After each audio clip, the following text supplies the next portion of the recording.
Hi, this is Steve Rowe, Executive Director, and today is Wednesday, May 27th. It's my turn to do the weekly video update for all of you. We have good news, continue to have good news here in Johnson County that the case count is very low for COVID-19 positive patients. The last 2 weeks, I think we've had 1 week where there were 22 cases, 22 new cases in the county, and this most recent week there were 25 new cases. We had a quality assurance conference call this morning with our medical director and our administrator and several other key leaders within the organization.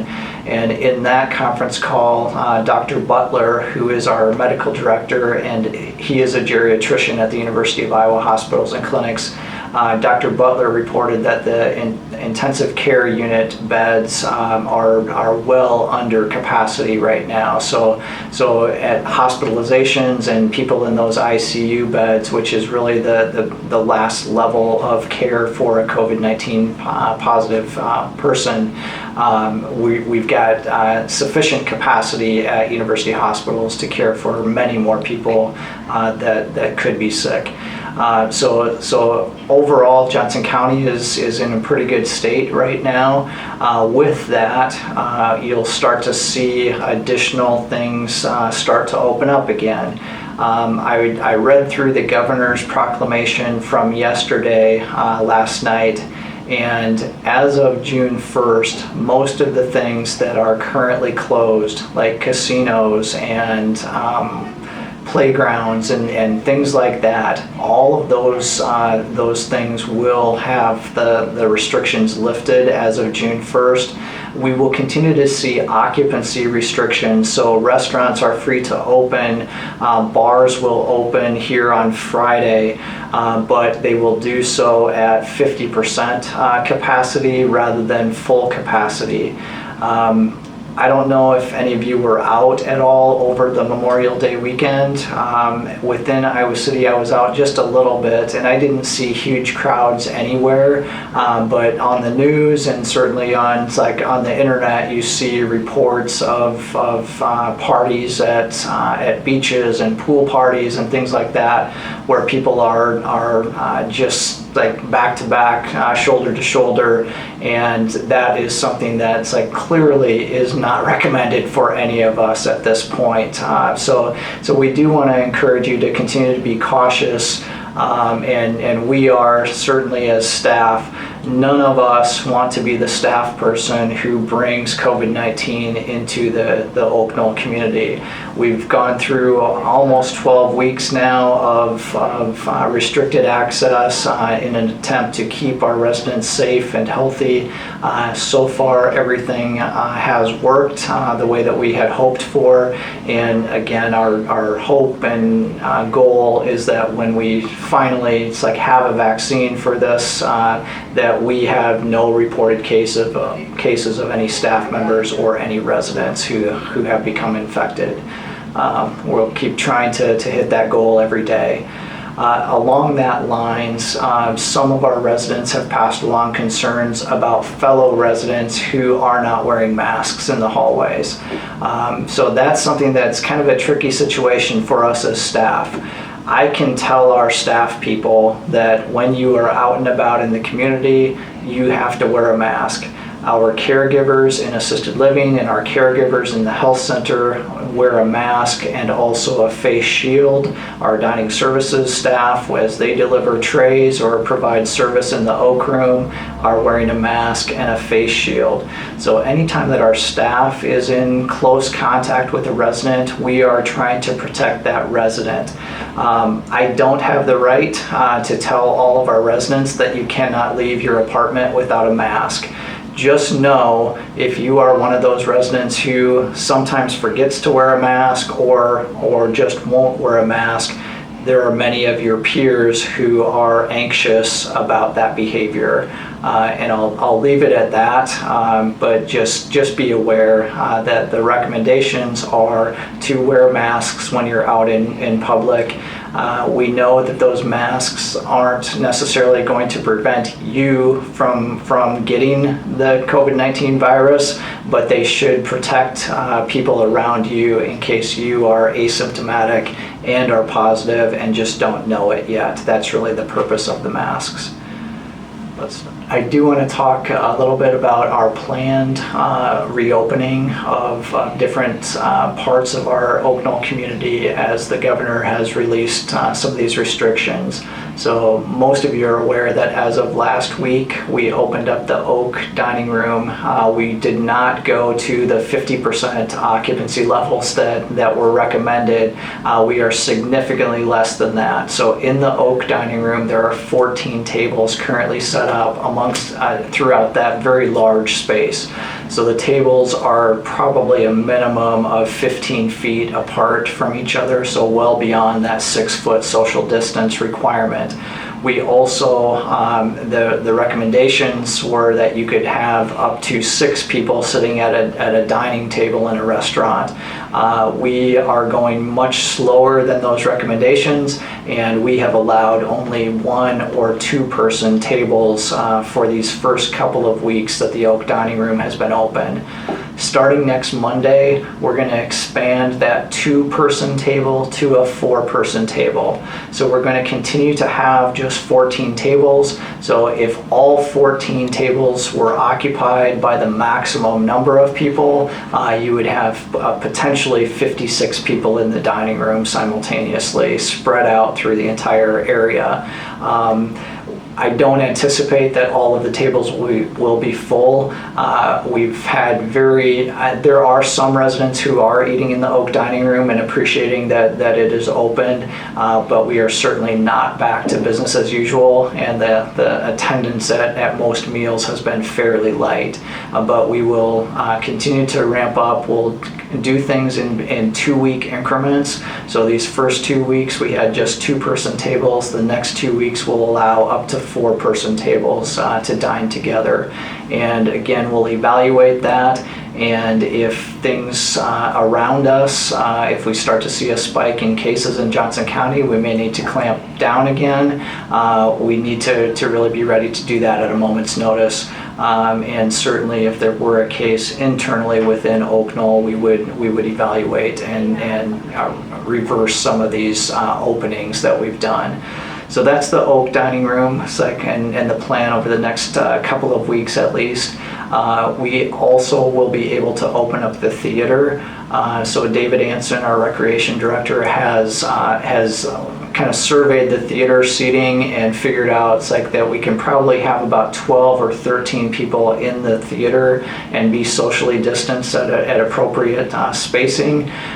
So he will have many of the seats in the 40-seat theater taped off that you would not be able to sit in, but we will begin to start showing movies next week. The great courses may also be able to start doing some activity there soon. The consideration with the theater is that after every use we do need to go in and sanitize, clean everything, so that becomes a little more problematic than the dining room where staff is around all the time.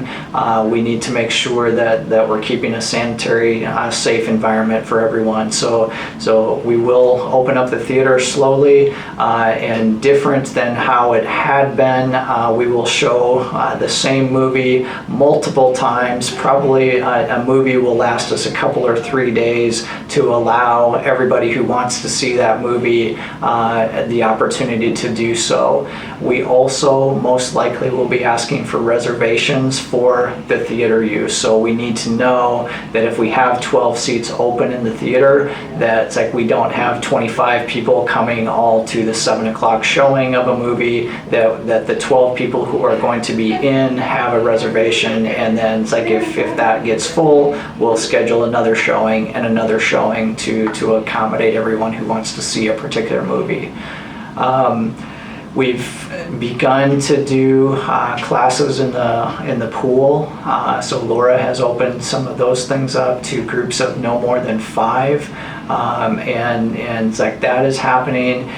We've also started to do some Zoom classes for yoga and Tai Chi, maybe. I'm not sure about the Tai Chi piece, but definitely yoga, I know, was one that's like that we've made accommodations and figured out a way to do that with the instructor via Zoom, and that should start here in the next few days as well. I want to talk a little bit about the social needs of all of us. So living in isolation is not certainly how many of us planned to live our lives. This COVID-19 disease has definitely changed the day-to-day operations of Oaknoll, and I know certainly in my day-to-day life things are very different than they were back at the end of February. Eventually we will get back to something that is more normal, and in the meantime we're doing the best we can here within the Oaknoll community to try to meet people's social needs. So our health center and our assisted living residents have had visitor restrictions since very early in March. Our independent living residents have had visitor restrictions since early in April. That's hard. I think it's paid off in keeping us safe, and over time we will start to relax those restrictions. The restrictions will be eased kind of in reverse order of how they came on. So independent living residents at the appropriate time, in consultation with our medical director, we will hopefully sometime soon be able to let you know that you can again invite your family in and maybe share a meal in the Oak dining room. We're not there yet, but hopefully soon we will get there. For our health center and assisted living residents, unfortunately, that decision isn't even in our control. There are guidelines that have come out and regulations that have come out from the Center for Medicare and Medicaid Services that really governs those nursing homes in this country that tell us that that visitors are still not allowed, and CMS over the last week or so has put out guidelines to the states for a slow reopening of nursing home visits. One of the criteria for that nursing home reopening is testing, and what they've indicated is that there would be a baseline test of all nursing home residents and then weekly tests of all of the staff members who work in the nursing home or our health center. At this point, that sounds like a pipe dream. There is really no way for us to effectively test 260 staff members every week, and there's no indication yet about who would pay for such tests. And just doing some quick math on this, if you anticipated that every week we needed to test every single staff member, and the cost of a test was only $50, and that is probably light. I've heard $100, but it's let's say that we figure out a way to get it to $50. $50 per test for 260 staff members, and doing that every week means that Oaknoll would be spending more than $50,000 a month simply to test our staff. That is clearly not a sustainable process. We can't spend $600,000 a year testing our staff in order to allow visitors into the health center. So hopefully there will be some people who figure this out and realize that it's no nursing home in the country can afford to do that level of testing into the indefinite future. So there's just a lot of things that are like that that drive when we can reopen that are still unclear to many of us in leadership positions within organizations like Oaknoll. Every day, Kinberg and Jackson sits in at least a couple of different conference calls. I sit in a conference call every afternoon at 2:30 that is put on by the national association that Oaknoll belongs to. And in that conference call, we try to hear up-to-date new guidelines from CMS, from Health and Human Services, just whatever is going on. We're trying to stay as up to date as possible. As we hear that, as we get more concrete answers about how this process will look, we will certainly communicate them to all of you and eventually have a plan for like when we can reopen visitors to our assisted living residents and to our health center residents. In the meantime, we are doing the very best we can to provide social opportunities for them. We've done car visits in the parking lot, so residents have been attended to with a staff member outside in the parking lot. Their visitor stays in their car, but we've at least got the opportunity to see each other and talk a bit, still at a socially distanced space.